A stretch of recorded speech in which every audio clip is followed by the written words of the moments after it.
Hi guys, welcome back to the Shannon Show. So today's video is going to be a review of Kipo and the Age of the Wonderbeasts that just dropped today on Netflix. I actually saw like a promo for this on Twitter, and because I'm a sheep, I was just like, let me check this out, let me review this. It's a PG animated / cartoon thing that Netflix have collaborated with DreamWorks, and this is going to be a non-spoiler review. So kind of like a plot summary. It kind of focuses on Kipo, who is this burrow girl. As you can tell, it's windy where I am, so we've got some wind for some ambient. This series is set in this kind of dystopian-ish post-apocalyptic realm where like radiation has taken over, but obviously there's some survivors. She lives underground in the burrows with her people and her family, but she ends up separated after an attack on the burrow, and she ends up not being able to find them, ends up separated from them above ground. And then obviously her mission throughout the series is to be reunited with her family. Along the way she finds some friends, she finds some enemies, and then as the kind of story develops, we find out that her finding her family is not as simple as it initially seemed. So yeah, that's pretty much the plot summary. In terms of the characters, I feel like the characters were really likable. Kipo, kind of happy-go-lucky. She always wants to make, she's always finding herself in dilemmas. She's always looking for problems. Obviously, she makes some friends. So Benson, another fun character, him and his mutant friend. They're quite mischievous, funny characters. Obviously, his mutant friend is kind of just like this running cocoon joke that he keeps like regenerating into different forms of butterflies and caterpillars. And then obviously Wolf. Wolf is another companion of Kipo. She's a fierce warrior. She's always kicking ass. She's very protective and she's quite hard-headed. And then, of course, the loyal pig who has like 3 sets of everything. Almost doubles up as a dog. I don't know whether they're trying to be smart there, because obviously pigs are supposedly like just as smart as dogs, or even smarter than dogs. I think that's what they're trying to do there. Okay, I caught that. There's some stock villains as well. There's frogs, there's wolves, there's monkeys, and of course there's like a hierarchy of villains which you'll get to meet as well. And yeah, you've got some diversity in there. That's kind of why it was getting, quite popular on Twitter, because they had black characters. Obviously Wolf, she's a black character. She's got natural hair. She's got her fro out. They've got gay characters in there. Obviously, it's a PG, so, everything is PG. Obviously, there's always debate, should children be introduced to gay characters?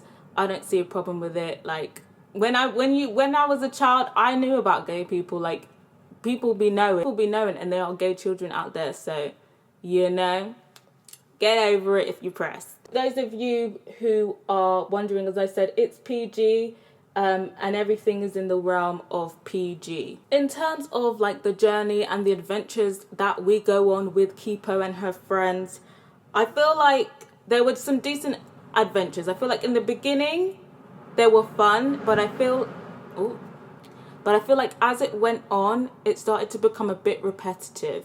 And it started to feel like perhaps maybe the scenarios were a bit underdeveloped, because it just felt like we kept rushing into scenarios one after the other. Like there wasn't really a break where you could just rest. For me, I feel like they should have kept in the key dilemmas and then maybe cut down the rest, and then just developed half of the scenarios over 2 episodes. That's kind of like the only critique I'd have in terms of like the narrative and the scenarios that they had. But yeah, in terms of the writing, I felt like it was a bit simple. I feel like it could have been slightly a bit more sophisticated. I think maybe because of the age they're trying to target to, maybe they're trying to target it to a younger audience. But I feel like even with PG, but I felt like at times it was too simple. But at the same time, I feel like sometimes I got a bit lost with, aspects of the realm that they were in. Why were these people really bad? Why were they after them? Who are they again? And what is their significance? I feel like some of that could have been made a bit clearer, because I feel like maybe younger audiences watching this might get a little bit confused about everything at some point. As I said, there was just so many scenarios one after the other. It just felt a little bit rushed, and more information could have been put in so that didn't cause confusion. Also because the fact that it is DreamWorks, they have so many well-written PG films and PG animations that I just feel like the writing could have been a bit better. With the animation, I liked it. I liked the animation of the characters, but one thing that I kind of noticed is that sometimes the background looked different to the characters, like it was two different types of animation styles, and I would have preferred if it was a bit more uniform. In terms of who I think will enjoy it in terms of age, obviously I feel like anyone can watch it. I did find it entertaining. You know, I'm 22. But I feel like who would enjoy it probably most, I'm thinking between like 5 to preteen, just because I think the writing is just a bit too simple, kind of people over preteen to really engage with it and, you know, grow a core fan base with it. In terms of bingeability, I feel like it is quite an easy watch. It's only like 30 minutes, and I got through like I got through half of it in like one sitting. It's very easy to binge and finish in one day. I'd say bingeability factor, I'd probably give it a 3.5 out of 5. But overall, I feel like it is very promising. I feel like there does need to be some improvements, but I feel like it has potential to be a good and a staple kind of animated / cartoon series on Netflix.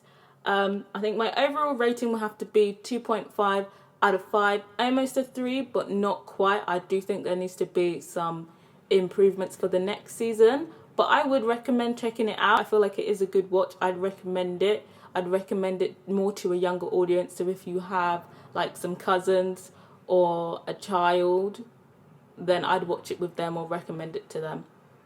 So yeah, for those of you who have watched it, let me know what you think about it. Let me know what you think of this review. And yeah, subscribe if you haven't yet. And until next time, guys, bye.